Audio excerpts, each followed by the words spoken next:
everyone. Welcome, Jen. Hi, how are you? I am good. It's Thursday. Welcome, everyone, to the Life, Love, and Money Show with Summer and Jen. And boy, do we have some things to talk about today. Oh, yes. Oh, my God. They're not boring. This is stuff you actually need to lean in for because this is information that I wish I had when I was a kid. Okay. And if you have friends out there that want to hear some money tips that are really, that can really help them, even your teenage kids, bring them on. Bring them on right now. Share this with your friends because we're sharing some great information that's free, folks. It's free and it's awesome. So let's get started, Jen. Yeah, I know. It's crazy. It's just so crazy how fast this time goes. And so we are actually cutting it down to one question per week because we want to go deep on a question. And so, this week was about questions to ask your partner when it gets to that point where you've been dating and it's starting to get serious and now it's like, okay, what's next? And so this week we're talking about 5 questions about money that you should be asking your partner when it gets serious. So, and I'm super excited because not only are we going to talk about the financial aspects and the logistics and things you need to be talking about, but how does it affect us on a communication level? Like all the other things that come across when it comes to the relationship and love. And that's why I'm so happy we have Summer. She's a doctor of psychology. And so, so let's get to it because I can't believe how fast the 30 minutes went. I know. And if you have not been here before, let me just tell you, this is the Life, Love, and Money Show with Summer and Jen. And Jen, my co-host over here, she is an incredible money coach. So when she gives money tips, I lean in and I listen in because they're so important and they can be applied to everyday life. And you can use them, you can teach them, you can model them, and they're so important. And we actually have a Life, Love, and Money collective on Facebook that you can join, which actually gives some great tips and great units in relation to worksheets, what you can use to help support your life, love, and money matters. If you have friends and you want them to join in, tap right now, go and, share this with your friends. Number 2, go to our Life, Love, and Money Show with Summer and Jen YouTube page and subscribe right now because you get to watch the replays there. And it'll be really helpful for us too. If you subscribe and you like this information, give it a review. All right, let's get on to our question, Jen. Yeah, absolutely. Oh, and by the way, if you are watching us live, hit that share button and invite somebody to join us in the conversation. It's really, really great stuff. And we just came off from IG Live, Instagram Live, and really, really great feedback and questions. So we'd love to give you the same opportunity to engage this week. So the first thing I want to talk about is, some statistics. I love statistics. Summer is a doctor of psychology. So we come from that very logical, statistical background. I was going to be a doctor of medicine one time, and then obviously I am not that. But, one of the things that's so interesting is that couples will spend hundreds of hours planning their wedding and barely any planning their financial future. So that was something that I've known ever since I've been in this financial space for over a decade. And it's crazy. It's crazy when you think about it. And I remember there was another quote where you spend more time planning your 3-day weekend in Vegas than you do looking at your retirement. And I get it because it's not sexy. It's not fun. However, let me tell you what's not fun. When you are in debt, when you are arguing about money, when it is just crappy because you are drowning in financial woes. That is not sexy. So I would be more concerned that I'm not doing the things that we need to do because the thing that we were laughing about earlier was that okay, you want to plan all this vacation? You ain't going to be planning jack-ish if you don't even plan the money because there will be no vacation. Okay. That's right. So it's you got to take care of what's priorities before you can have the fun. And that's right. So important, not to be doom and gloom, but hey, that's the reality of it. Let me jump in here too, Jen. Yeah, let me jump in here. I'm trying not to be messed up. I see the mess behind the curtain. Remember in Wizard of Oz? Yeah, I see it all. Yeah, she's that. Pull the curtain back. Uh-oh, here we go. Yeah. Here's the thing, folks. a lot of times we put the horse before, or the cart before the horse, right? And we have those fun vacations and we do all that stuff and we impulsively spend. And then we end up pulling that curtain back later on and having somebody like Jen help us out, because it's like, oh crap, we've gotten into some shoes that we don't want to be in. And so honestly, we're asking you to kind of lean in here, because this is for everybody. This is for those that are looking at a committed relationship. This is for those that are in a committed relationship, those that are just beginning, their own financial history of sorts, so to speak. Lean in, get this information, tune in. It's so important. And if you have questions for us during this show, please write your questions down in the comments. I'm looking at the comments. I've got 3 screens up here. So you might be every now and again looking at me going, what is she looking at? I'm looking to see if you guys have comments, because I want to answer that. We want to answer your questions. Yeah, absolutely. When you guys do this kind of stuff behind the scenes, we're looking at a million different things. And I'm trying to look at the camera and I'm not even looking at a real person. I'm just looking at this black circle.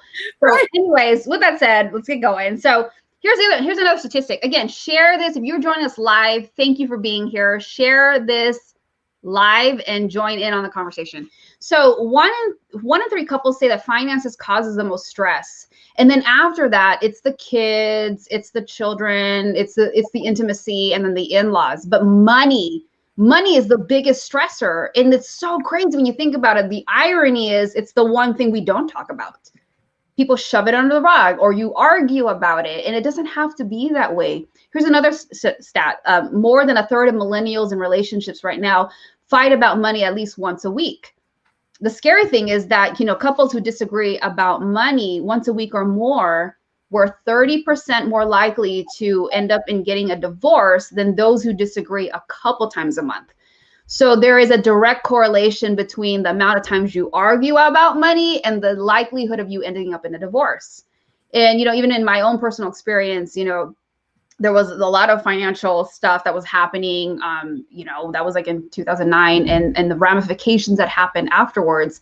And it's so crazy. Even for me being a professional in this space, like, again, this is why this is about life and love and not just money, that you see that even if, I had licenses and I understood like what was going on, like your mind is so clouded that you don't even realize you are making the dumbest mistakes, because there is this emotion involved and all of those biochemical things coming into play. But, this is why it's so important to talk about money. And it's really important to have these honest conversations. And Summer will talk about how communication is so important. And not even just having communication, the right kind of communication. And how do you have an open dialogue where there's no judgment, where somebody doesn't feel like, okay, here we go.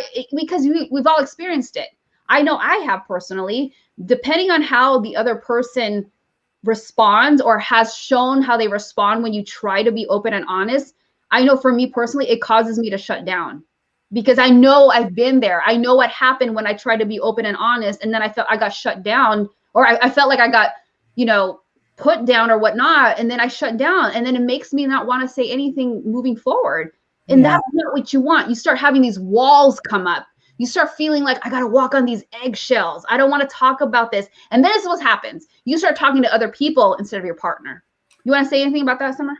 I do. I think you made some really valid points here. One of the things that one of my bosses early on taught me when I was working security, yes, I worked through my undergrad career and I worked in the student union and I worked undercover security. Ooh. And she made, I know, right? Okay. I was looking for shoplifters and nobody knew I was one of those shoppers that was looking and observing. Here's the thing, folks, and we do mention this late. We are going to mention this later on. But when you get into a relationship and you start talking about money and you're interested in how this person that you're in a relationship with spends their money, earns their money, saves their money, start listening and observing. Don't think you have to ask questions, but use your other senses. Listen, watch, observe. Observe how they treat their money. Communication is so imperative when it comes to talking about money, relationships, all this stuff, because this on the front end is going to stream into every aspect of your life. every aspect of your life. If you are off in regards to your communication, that is going to stress the relationship out. It doesn't matter if it's money, if it's love, if it's kids, if it's jobs, if it's whatever. So start in the very beginning of this relationship. Even in your own life, start opening up, understanding what these techniques and skills are that you can apply to yourself and into the world when you're thinking about communication, communicating with others, communicating, knowing how to communicate effectively. It's small steps, it's important steps, and apply the steps. We'll get into that in another conversation and communication, but communication is so important. And when it comes to money, it is critical to have open dialogue, to be honest. There's so many things we're going to go on into this conversation with. So I'm going to let Jen continue here. Yeah, I just wanted to address some of the comments. Comments. Edwin said a 3-day weekend in Vegas is important. Like, yeah, it is. It is. But as you know, as a realtor, oh my gosh, if you are in the Orange County area, Southern California, you got to talk to this guy. He's awesome. Shout out to Edwin. And, but yeah, you know, there's nothing against vacations. In fact, I'm kind of going on one myself tomorrow, but you got to plan. You got to plan. You got to plan. You know, I had to do like projections in the budget and see what was, feasible. So I'm all for vacations, but you know, if you don't talk about the money, like I said, there ain't going to be no vacation. That's right. You're going to be making your vision board, and that's where it stops. So let me ask you, Jen. So the first tip was. Oh, we didn't even go to the first one. Okay, let's calm down. Let's go to the first question. I know we're just excited. We're excited. Okay, so the first one that you need to have a conversation about is what do you earn, what do you own, and what do you owe? Again, that's what do you make or what do you earn, what do you own, and what do you owe? And you know, I know it can be hard. We had some questions earlier when we were on Instagram Live. It's like, well, when do you have this conversation? Again, this is when, you know, when it gets serious. So this is not when you're trying to just like, you know, couple up and cuffing season and all that crap I hear. This is when, you know, okay, we're starting to talk about getting married. We're talking about like moving in or whatever your conversation is about. You know when it's making that pivotal shift and it's serious. This is the time when you start asking like, okay, you know what? We're talking about all this stuff. Like, you know, it's really important that we start talking about the money stuff because we want to plan. And one thing that Summer and I are very adamant about, aside from core values, which I'll let her talk about, is that you need to have these conversations about the money thing. And it's so important to have that because you can't plan anything. You need to know what you're walking into. You need to know what that person makes, and not from an intrusive perspective, but you cannot plan anything. It's so crazy. I had this one client who didn't know what his wife made. They didn't know about their situation. They kind of just handled everything separately. And I'm just like, how do you expect me to make a plan if you don't even know what you all are doing together? Right. You know, it's kind of like you're trying to build a house with half the materials. Yeah. How can you do it? You can't. And again, this is why the communication is so important, because you have to make sure that this is coming from a non-judgment zone, and that your attitude that you're bringing, this can't be like, we're going to talk about this again. Like, you know, what do you want? Why are you asking me this? Like, you cannot do that. It has to be open. It has to be honest. It has to be a space where you can be vulnerable about it. And so the things that I will tell you is that here's this interesting stat that 4 in 10 couples don't agree on what their partner or their income is, meaning they didn't even know what their partner made. And 10% got the number wrong. They were like 25,000 or more off.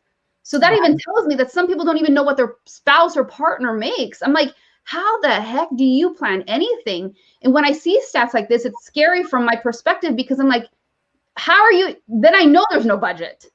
I know there is no budget, because how can you even make one when you don't even know what the information is? And so good planning is only possible when you have the information and getting everything out on the table. And I will say that the best way you can do this is break it down into 2 parts. The first thing is to email each other that, okay, this is my stats. These are my stats. This is what I make. This is what I owe.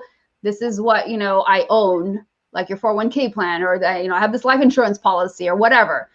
Then make a second time to meet up. And then this is the time and opportunity for you to discuss the story behind the numbers.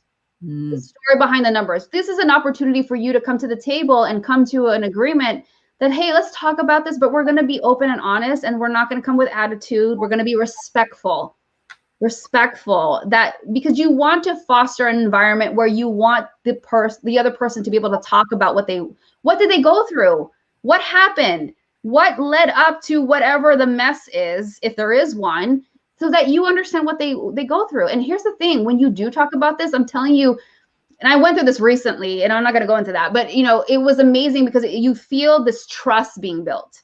You feel that we're open about this, and now we can trust each other, and it's a great feeling. It actually strengthens. If you come to the table in a respectful manner, it strengthens the relationship, because you realize at that point, like, hey, man, wow, if we can talk about this, we can get through other stuff. You want to say anything about that, Summer? I do. I would actually like to say that, first of all, when you're getting into a relationship, you're going to look at how your values align. Yes. And you're going to look at somebody else's communication style. You're also going to listen and observe what their communication style is, and how they're spending their money, how they're saving their money, how they're earning their money. Those are big things. You're also going to ask the questions. You may not ask the questions right off the bat. And we did get this question earlier, on our Instagram live. When do you know when to ask the questions? Well, first of all, you're going to be asking a lot of questions in the beginning of a relationship, because those are the fun times where you're on the phone for hours and you're spending time together for hours, and you're like, oh, this is so much fun. And you're going to get an idea of what the person does. You're going to get an idea of how they bring in their money. You're going to get an idea of how they spend their money, because of like, oh, they live in this house, or they drive that car, or they, and how they're paying. You may not know. Here's the part. You may not know how they're paying their bills. You may not know their debt to income ratio. You may not know, and you're going to get into that. But here's the first thing. Establish the foundation. Establish the foundation. So there's honesty, there's openness, there's trust in relation to open communication. There's also that from more of a clinical perspective, you're not really going to know somebody until about 6 months. Are you really going to understand where they're coming from, who they are, and get a better, because by that time, people's walls are going down. They're becoming less nervous around you. They're becoming more open and more lax. And that's when about that 3 to 6 month mark, you're like, I didn't know that.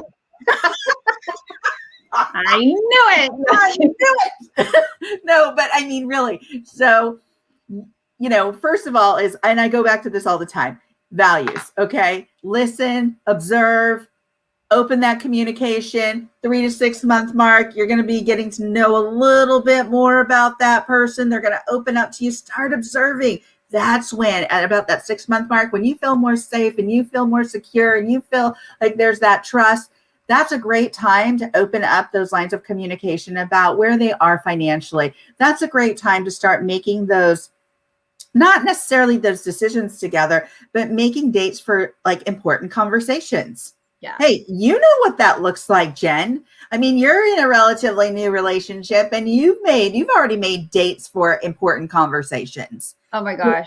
And you know what? The thing that's so encouraging that I want to say to you is that, to whoever's listening, is that when you talk about these things, I'm telling you, there was this, it's almost like, how we create this thing in our mind when there's this looming situation, and then we make it worse in our mind than it really is. Yes. And once you get past that money conversation, it's like, oh, that wasn't so bad. And I'll tell you, it is the most uplifting feeling. You're just like, oh, we talked about that. It's like, you feel so much better. You feel so much better. You realize too that like, it wasn't that bad. You realize like, wow, there's so much trust being built.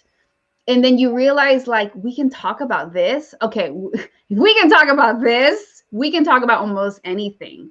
And there's so much trust that's being built at that foundational level. And you have to do this. I mean, again, these stats, when I look at the stats, it's like, how many people didn't even know what their partner made? How many people ended up in divorce because of course you're disagreeing because you don't talk about it. Yeah. You have to start from the core values, which we always stress. Again, go to our Facebook group, the Life Love Money Collective. If you don't talk about the core values or make sure that that's your template, that's your North Star for understanding what you believe in, how are you going to align? And then we have another part where it's like, how do you align your spending and your money values to those core values? It's like, if you don't do any of that work, you're floundering around, and you have to ask yourself, is this why I'm not moving forward? Is this why I feel like I'm just kind of lost, walking around in a fog? Yes, it's because of that. You have to do this work. You have to do these foundational things in order to get solid. And then it's just, everything just kind of builds. And so you have to have this open communication about this money. Otherwise, you're going to end up like these statistics. I've seen it. You guys, I've been in this space for 16 years, and I've seen disaster after disaster because people didn't talk about it. A partner would assume the other person felt a certain way, because as a society as a whole, we've been creating that money is a bad thing to talk about. It's taboo. You don't talk about politics and money. Well, politics, that's a whole other situation. Some of you talk too much about it. And, you need to shift this. Okay, if I have any requests for 2021, it's you talk about money the way you talk about your politics. I'm telling you, so many problems will be solved.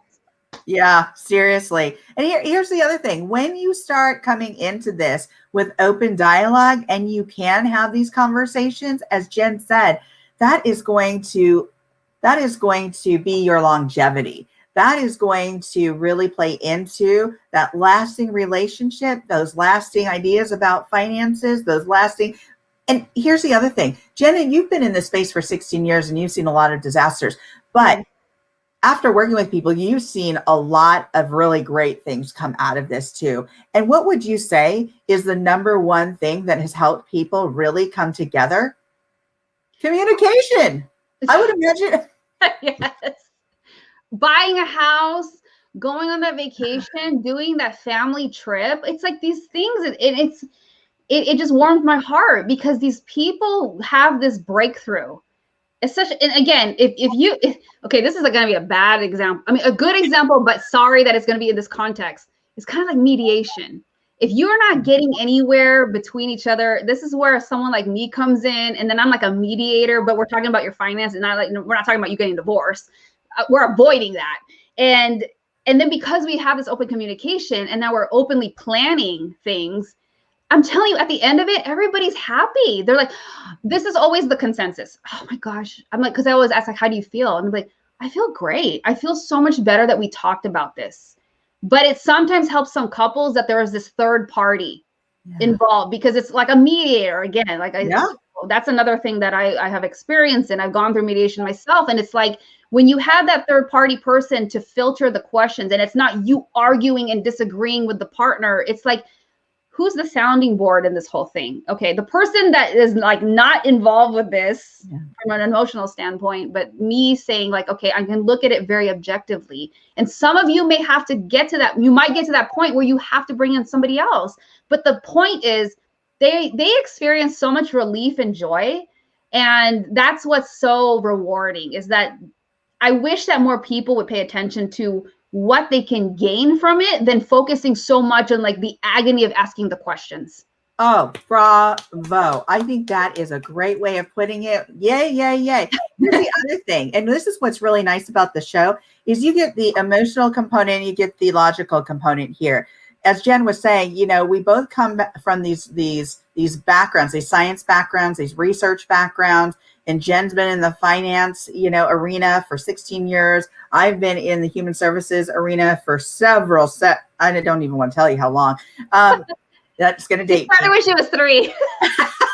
And here's the thing. There's a balance here, folks. There's a balance. But what's nice is when you get to the nuts and bolts of this, and you start lining out your strategy, and you start lining out basically, and Jen's going to get to this, where you can have like 3 columns of blah, blah, blah. It's like, when you start lining this out, it becomes more clear. It's not just an idea. Put it on paper, get it out of the head, put it on something on your computer, put it out, list it, make it into something, a spreadsheet where you actually can see what you're managing, what you're dealing with, because then it comes out of the mind. It's in front of you. You're able to see it. It's more tangible. And it's like, okay, I can do something about this. And that's where you take You don't have to go into and jump into this like with this big old goal, but you take the baby steps to get to reaching. Those are the baby steps, your objectives to reaching that bigger goal. So take the little steps, which will get you to achieving the goals that you want to achieve in your financial to get to that financial freedom. So go ahead, Jen. Sorry. Yeah. So just one is the first question is, I know we're like on question one. I know. What do you earn? What do you own? And what do you owe? Because you need to know what debts are involved. And again, like we were saying, if you don't know the full picture of what's involved, how are you going to make a plan? It's like an architect who doesn't have all the building materials. You can't even make a building. So that's number one. The second one is, how did you grow up? Ask your partner, what did they experience when they grew up? Did you see your parents going through a very tight budget? Did you see one of your parents being very frivolous and just spending the money everywhere? It's important to know this, because if you don't know where your partner is coming from and you guys get together, there can be these conflicts. There could be this understanding of like, well, you may have seen your mom doing the budgeting and the checkbook balancing and all that stuff, but maybe your partner saw his father do, or maybe your partner didn't see anything about money management. It's just this thing that happened in a black box. Bills just got magically paid and money was never discussed in their home. Yeah. So now you two come together, and now there's this disagreement of who does what, who's expected to do what, because you didn't have the chance or allowed yourself the conversation to be taken or had about who did what and what did you observe growing up. And in money coaching, this is something that I take clients through, because if you don't understand how somebody grew up, you're not paying attention to the subconscious patterns that have occurred. And when that happens, there's going to be tension, there's going to be conflict, because you guys mistakenly are expecting the other person to take on certain roles. But that's not what you grew up with. And until you analyze those patterns and those behaviors, you're not going to understand why your partner is making the financial decision. It's sometimes it's not even this, oh, you just want to spend money. No, I'm telling you, that came from somewhere. Well, you're just a tightwad. No, I'm telling you, that came from somewhere. What did they observe? What are they modeling?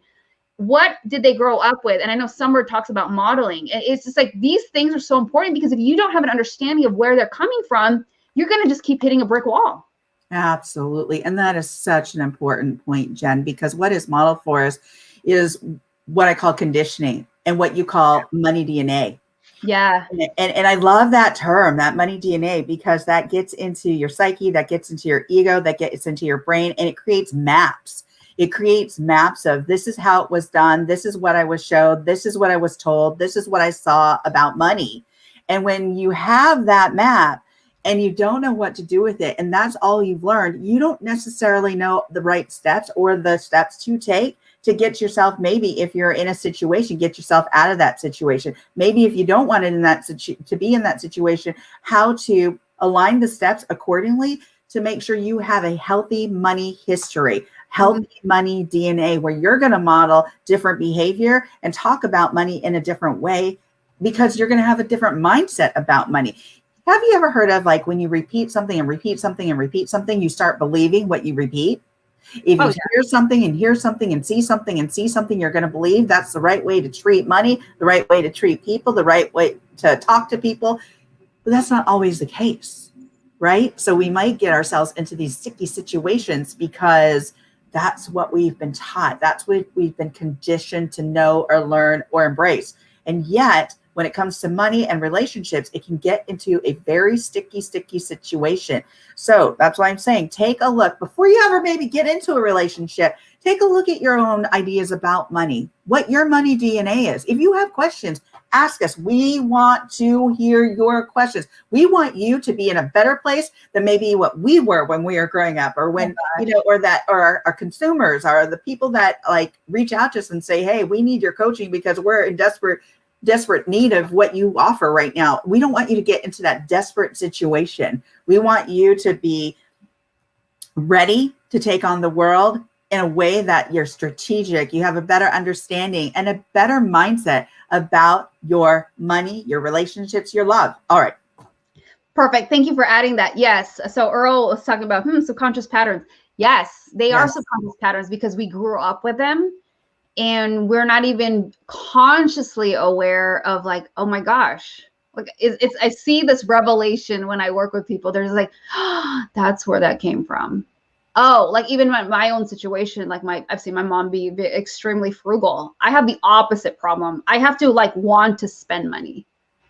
Like it's weird. Like I have to not be cheap. Like it's okay to buy a $16 hamburger at a nice place. Like Yeah. because my brain automatically will remember of what I grew up with and be like hearing my mom saying like, oh my gosh, that's too much money.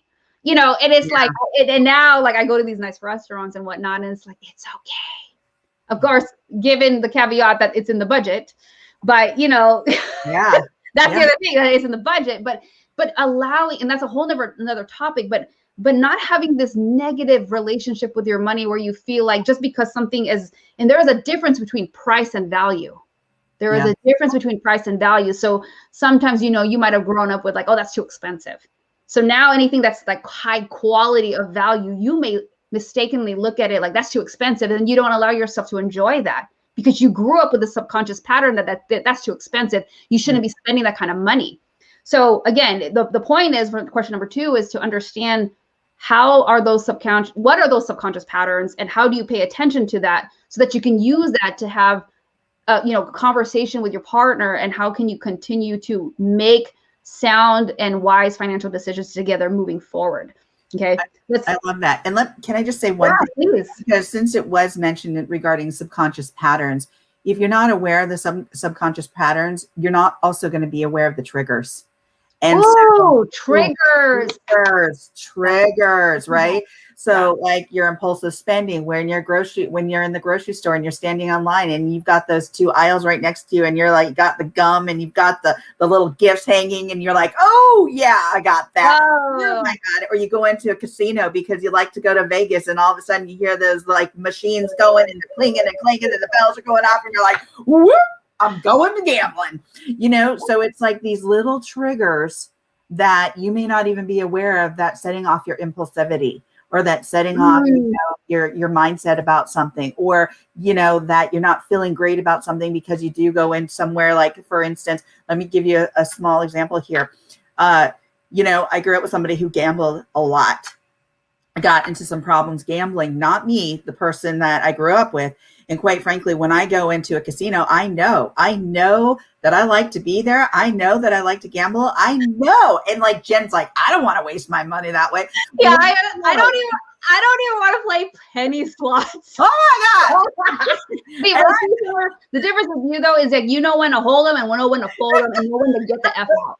And here's the thing. I take a certain amount of money and I play with that money. I don't go in there thinking I'm going to win anything. I know my triggers. And so yet I know I also don't want to be in debt because of that. I absolutely know that. So, you know, that's not a trip that I make frequently.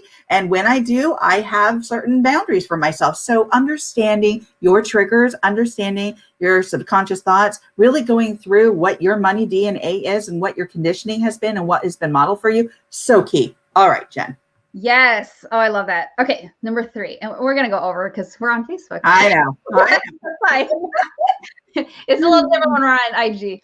So the third one is you have to talk about what is mine, what is yours, and what is ours. What is mine, what is yours, and what is ours. And the reason why this is so important is because there's this whole idea of like, you know, transparency. Do we have separate accounts? Should we have a joint account? And here's the thing. I get this question often. There is no right answer. I say it's the right answer is what works for you. There are some other financial gurus out there that's like, oh, well, you know, if you have separate accounts, you're lying to each other. Like, no, it's not that case all the time, which will bring me to the next point, that there is this thing about financial infidelity. And I remember when I talk about financial infidelity, people are like, what's that? I never heard of that. It's when you lie about your assets. It's when you lie, you have that secret stash. It's when you lie about shopping. You see this all the time on Facebook posts, like, or Instagram, and you're like, don't tell my husband I bought all this Amazon stuff on Prime. Or, you know, you go shopping and then you have all these bags. It's like, that's like financial infidelity, especially if it's to the detriment where the budget's being blown and other things aren't getting paid, but that's a whole different situation. But And I'm not talking about if you're buying a surprise gift. That's not what I'm talking about. It's just the fact that you have this feeling that you have to spend money and you know you're hiding it because your spouse is going to get, or your partner is going to get upset about it. That's a form of financial infidelity. And so here's some stats again. You know, a third of spouses admit to financial infidelity, which is lying. And 16% of those people in that group end up in divorce. You know, here's the thing, and we didn't get to talk about this when we were on IG, is that having separate accounts is not necessarily a bad thing. Again, like I said, there's some financial gurus that will say that if you have separate financial accounts or checking accounts, like, oh, that creates, that breeds lying. No, it doesn't. It doesn't. Again, it comes back down to your values and how open and honest you guys are being with one another. But here's the thing that I love this, and we, again, go to our YouTube channel and subscribe. There's some episodes early on when we talked about separate accounts and joint accounts. But here's the thing about separate accounts I think is really, really smart. Some couples will have separate accounts and they come to an agreement, like, we're going to deposit a percentage or portion of our check or income into our separate accounts. You are both allowed to spend it however you want. Mm-hmm. You make sure that you take care of the responsibilities, mortgage, rent, utilities, the kids stuff, food, all those things are taken care of. But in your separate accounts, you have an allocated, designated amount that goes into your separate accounts. And then, like, heck, if he wants to go golfing with his buddies on a Saturday and do an 18-course hole, like tea time, whatever, blah, blah, blah, he can do that. You want to go to the spa, you want to get a massage, you want to do brunch with your girlfriends, you go do that. Because if you got to think of ways so that you can still come together, but still maintain your financial independence and identity. Because when you don't do things like that, again, this is just an example, you do what works for you. But when you don't do that, there are people who start to feel like, I can't do what I want. Well, I can't buy this. And, like, I can't even get a $20 massage because he's going to complain to me that I spent $20. And that's what you're trying to avoid. And that's what people start to feel they're losing their identity, because you guys are not allowing yourselves to still function as individuals on top of being a unit. So this is why I think it's so powerful and important that you do create these separate accounts if that works for you. And I'll say something about the separate accounts. I think from an organizational standpoint, it just makes freaking things easier because things aren't commingled. I love the idea of having this account for all the bills, this account for fun stuff, this account for my stuff, your account for your fun stuff, because things aren't commingled. And then it's like, wait a minute, you took out 600 from this, but wait, wasn't like 200 supposed to be for the kids' clothes? It's like, who got time for that? Okay, so get this idea out of your mind that just because you have separate accounts, you're breeding, environment for lying. No, from an organizational standpoint, it just makes budgeting and keeping track easier. And I do like what you said earlier on, is that might not be for everybody. That might be for your relationship. It may not be for everybody, but I do like the mindset about that. It's not about, oh my gosh, she's hoarding the money or he's hoarding the money. It's more along the lines of, here we go back to communication and having an understanding of what's going to happen every month, that you're going to pay the bills and then a percentage of the money goes into each of your accounts, or that money goes into A, B, C, or D account. Like for me, I manage the budget. And I know that I have a savings account for like big bills that come like every 6 months or every year, right? So got that account, got that savings, got another account for the monthly bills that are just like, normal bills. And then we've got another one, which is like our vacation account. And then we've got our, investment accounts out there. Yeah. So it's like, we've got something that works for us. Yeah. Do something that works for you. I've got girlfriends who have their own separate accounts where their husband doesn't, and that's okay, and that works for them. It is okay as long as you have an open line of dialogue about what's happening. And I think that's where, even from the very beginning, that money DNA, that modeling, how that grew and how you were conditioned, and going into new relationships, that must be talked about, and that needs to be open and honest communication. Because you don't want to get into, 2 years down the road and go, I don't really care that you have a separate account. And then you're going to be, well, I thought you said this was okay. Well, it's not that it's okay or not okay. It's that you have an understanding together about what you talked about and you hold to that understanding. It's not that things can't shift and change a little bit, but the trust needs to be there. The foundation of that communication and that topic of communication needs to stand firm. It needs to be there. You need to be open and trusting with one another and not come into it, like Jen said, with like, I'm so bored, or I don't really care about this, or oh my gosh, you've Why are done we talking this. about this again? Yeah, exactly. Because this is important stuff. Yeah, All right. if you don't do it now, I'm like, in all honesty, let me tell you what happens. There have been clients who came to me and I'm like, they'll tell me the situation. I'm like, why are y'all telling me this? I don't say this, but in my head, I'm thinking this, like, why are y'all telling me now? You should have told me when we could have done something about it. Yeah. And this is something that I said to ad nauseum in all of 2020 when the pandemic started. We're still in it, but it was like, be proactive so you don't have to be reactive. Yes. Be proactive so you don't have to be reactive. It's like plan ahead. Why you come to the table? Why you want to talk about this now when it's too late? And sometimes it's not too late, but it's like, man, you just slashed a bunch of options we could have done 2 months ago. It's very frustrating because I don't want to see people lose. I don't want to see people go down a road where it could have been better. And this is where you got to get your mindset in gear, where you're realizing, like, you know what? Put on your big girl panties, pull up your boxer briefs, whatever. It's like you need to be grown and talk about these things. Yeah. Stop hiding behind the fear, because I'm telling you, it is so much harder to deal with these issues when it's too late. And if you can't talk about finances, imagine the other stuff. And I was going to say something else, but imagine the other stuff that you can't talk about. And I'm serious, folks, because you know, if money is the if money is the number one factor that you can't talk about, imagine talking about things like relationships, love, kids, you know, parenting issues.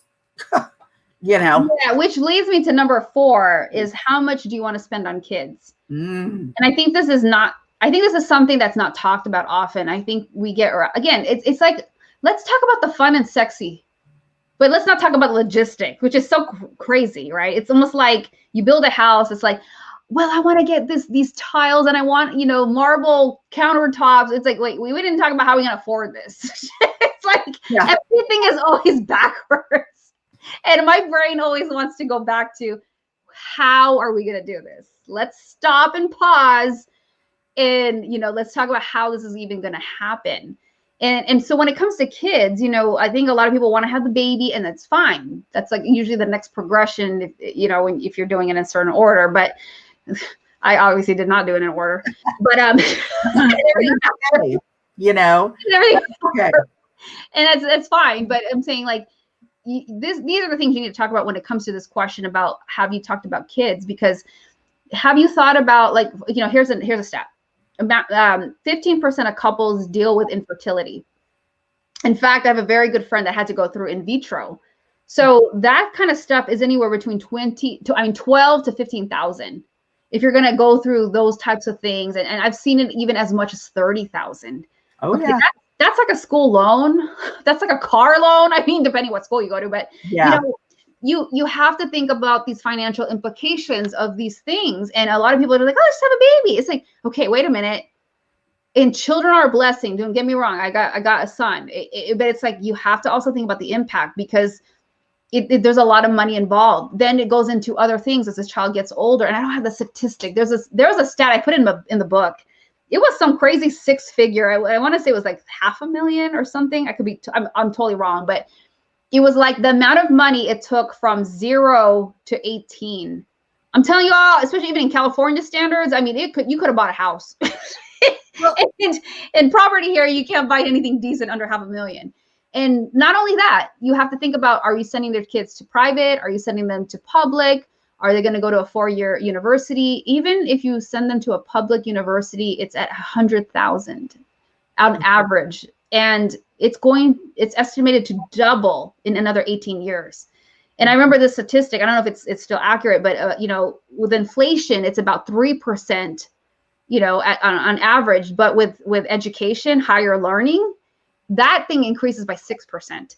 So you think about it, it's crazy, you know, think about some of the people who are at jobs where you don't even get an annual raise. It used to be maybe 3% back in the day. And I'm talking about 20 years ago. Now you're like, okay, oh, yay, woohoo, I got 1%.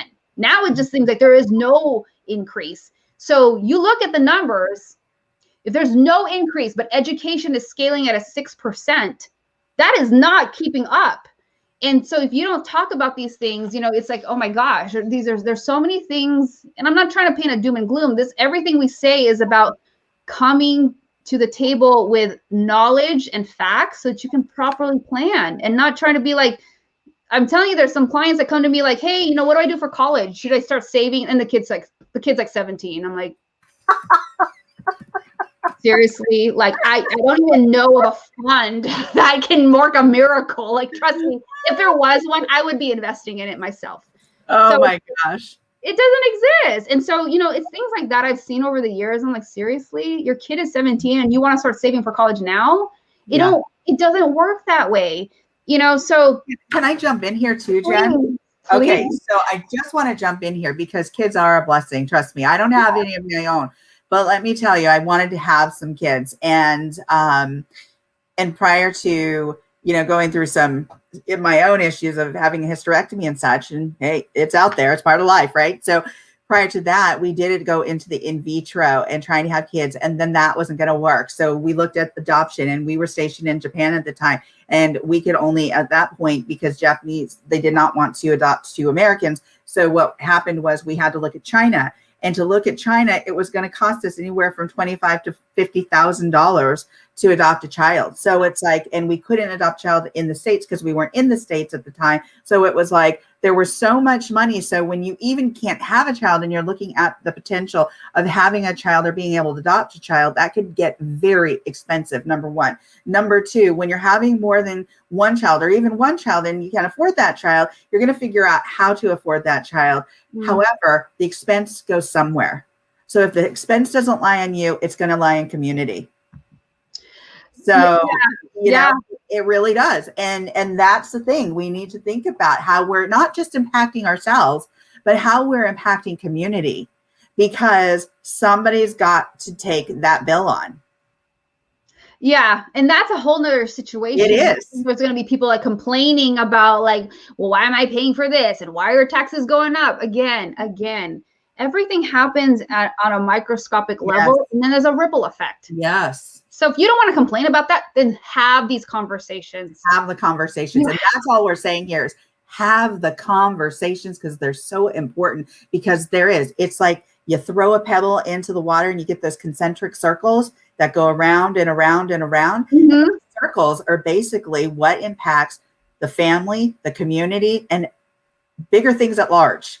Yeah. And people forget about it. You know, it's like we've got to take responsibility for our own actions and how we come into a relationship, or even how we're functioning in community in relation to our own finances. What does that look like? Yeah, great points. And what I gathered most from it was that we tend to operate in a bubble. And we have to be grown and mature to realize, like, every decision we make, every thought that we have, everything that we do, that we have to be intentional, and that everything you decide on has a ripple effect. And sometimes it's hard to see, especially when you're in your house and you only see your immediate environment, but everything has an impact. Everything has a ripple effect, and it grows and expands outward and outward and outward. And so, you know, I see people complain about things. I'm like, yeah, but what are you doing on a personal microscopic level? So, but anyhow, yeah, we can totally go off on that. I know. And it's just, you know, thinking beyond our own context a lot of times, because we can get really, really microscopic or we can get too big, but really it's just about taking that personal responsibility. What does that look like for you? I love that personal responsibility. And that's what's so huge, because you know, I was in another group and it was about, you know, anyways, there was this topic that came up, and then people were like, you know, well, we need to talk about more like this and this injustice and blah, blah, blah. Nobody's talking about what we can do. And that's exactly what this is about. Maybe you can't take on like global warming or, you know, the national debt of like, you know, bazillions. No, it's not getting bazillions. It's like trillions and trillions. But what you do have control over is your own financial, personal situation. Because if we're talking about ripple effect, That's the only thing you can control right now. I'm not asking you to figure out how we're going to get rid of the national debt. But what I'm asking you to do is figure out your own personal debt. And that's what you can do, because that's all you have control over. Yes. And if everybody did that collectively, it's like that whole idea of like, the sum is bigger than the whole. And so when you take responsibility over your own personal situation, then things can get better. But you got to stop turning a blind eye to it. So number 5, and then we're wrapping this. I know, that's like, this is such a great, there's no way we can do two questions anymore. No. The last one is, what are your financial goals in order of priority? And sometimes it's, we take on too many goals. And I don't think that's a bad thing. I think one of the things I remember going through and learning was that separate, and you go in your corner, your spouse and your partner, and then you go on your own, and then just dream and list out the things you want to do. Hey, I want to buy a motorcycle. I want to, create a man cave. I want to, be able to contribute 10% more to my retirement. I want to go, on this vacation or whatever. And maybe another list would be like, I want to remodel the kitchen. I want to be able to take a family vacation, and just dream, and write those things down, and then come together and then find out, okay, where do we align? Again, you should do your own core values before coming together, but then at least that when you do come together, you already know what the template is. You already know what your foundation is, but then you come together and you realize, oh, this is such a great exercise anyways, because you start to see your partner in a different way. You start to see them like, hey, you might even discover, like, I didn't know you wanted to get that, or I didn't know you wanted to take a cooking class. It is such a great way for you to rediscover your partner, because oftentimes we get so busy, we forget to dream.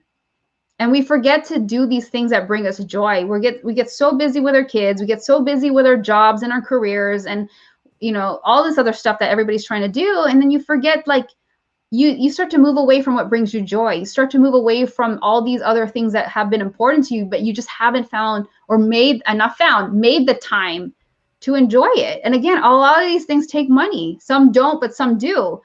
But what's so beautiful is that when you do come together and you have another meeting, you can look at it, it's all about renewing the relationship too. Money doesn't have to be boring and all like statistics and spreadsheets.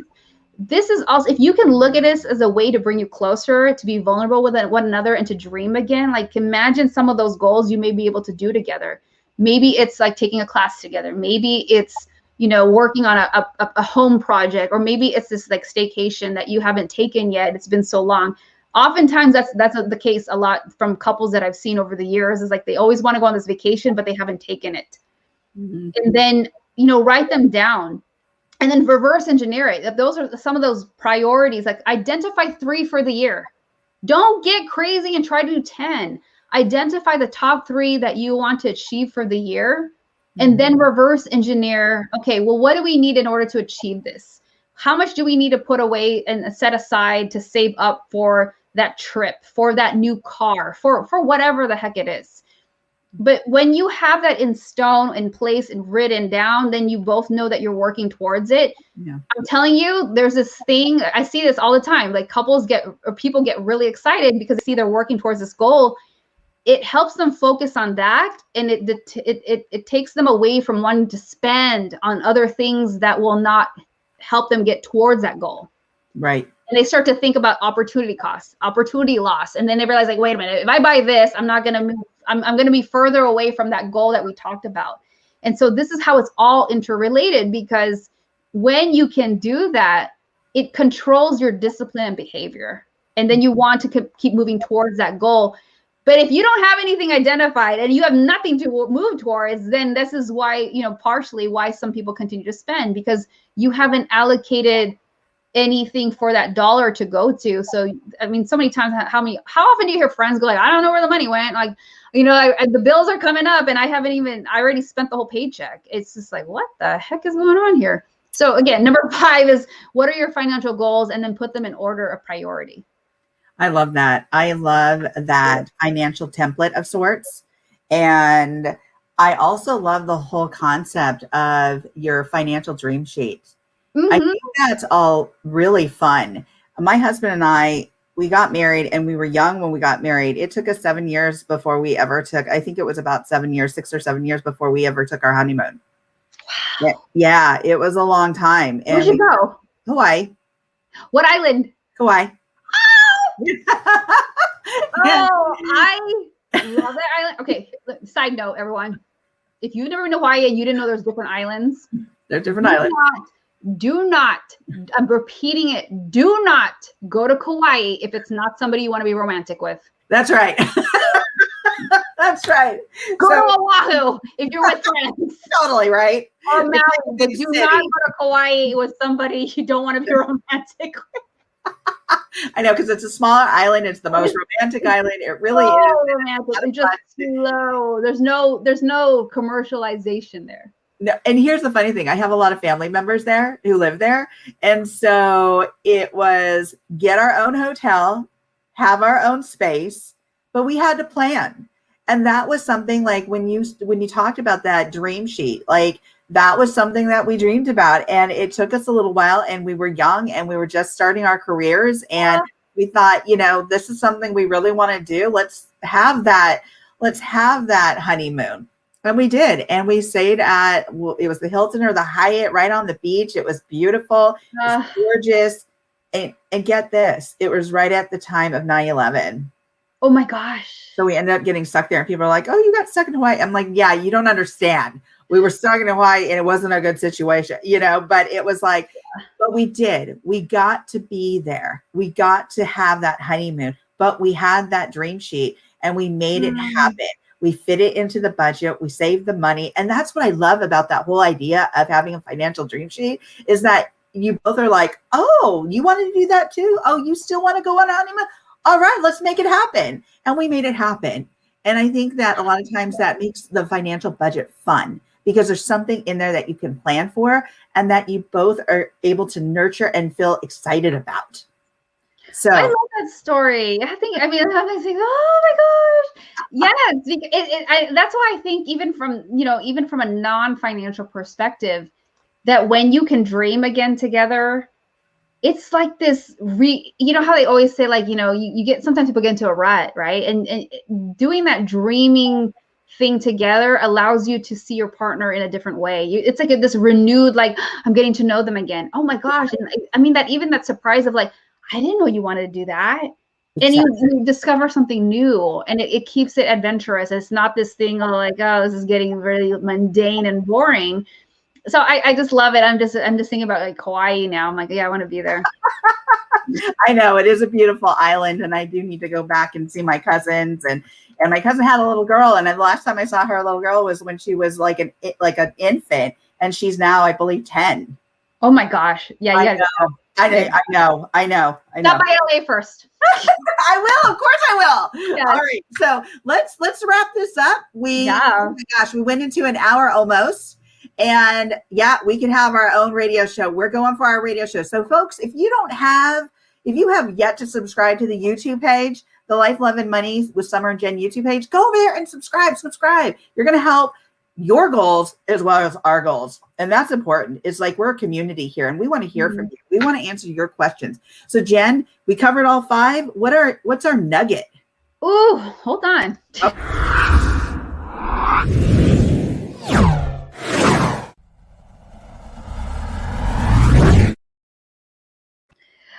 So, it just made me think, like, I if anything, I know we all want fun. We don't want to do the hard work sometimes. I get it. I think, if anything, if you and your partner, my nugget is take some time for you and your partner and brainstorm, just create that dream list. Create that dream list of what you want to do and get, if anything, that's the most fun exercise I can recommend for you right now, based on what we talked about for the last hour. Do that exercise and just list out. And here's the thing, do it separately because you don't want to be like, oh, what are you ready? Oh, you're ready to motorcycle again? I'm like, no, like, don't. Okay, be separate and then write out your list. And it's not until you come together, then you can talk about it. But again, remember, be respectful and not judgmental and look at this as like, how can you use this exercise to rediscover your partner? I think it'll work wonders for you guys. I think it will renew this sense of appreciation and love for your partner, and realizing, and like Summer said, you may never know. You'll be like, oh my gosh, I didn't know you want to do that. Like how much fun is it when you discover something surprising about your partner? You're just like, oh my gosh, I didn't know you like that stuff. Absolutely. And you never know if that exercise will reveal those types of things. So my nugget of the day is to do your dream list separately and then come together and make a date out of it. Talk about those things and then pick 1 to 3 things you can pick from that list, and what can you guys do together to work towards achieving 1 to 3 things on that list. Yeah. I love that. I absolutely love the financial dream list. That's something we should put into our units on the Life Love. We're going to make one. Yay. I know. So if you haven't yet and you want to join this amazing girlfriend group, go to the Life, Love, and Money Collective today, because there are some freebies there that are going to help support your life, love, and money matters. So my nugget for the day is, remember, your actions also impact others. And remember, it is so important what you decide to do financially and fiscally, that it is so important to think about how you manage your money, what your money DNA is, what your conditioning has been, and really understand where you're coming from in relation to understanding money and money matters, because that is going to impact how you live in the world, how you impact yourself, your spouse or significant other, your family, and community. So remember, every step, everything we do, and I'm big on community, folks. I'm big in supporting community and helping community. That's why we're here today, because we love to give back. But here's the thing. I also know how I want to impact community. What do I want to do to give back? How do I want to give back? And part of that giving back is understanding my fiscal health. What does that look like? What does that mean to me? And how do I impact community because of it? How can I give back? If I have excess in my budget, like, how can I give back to community?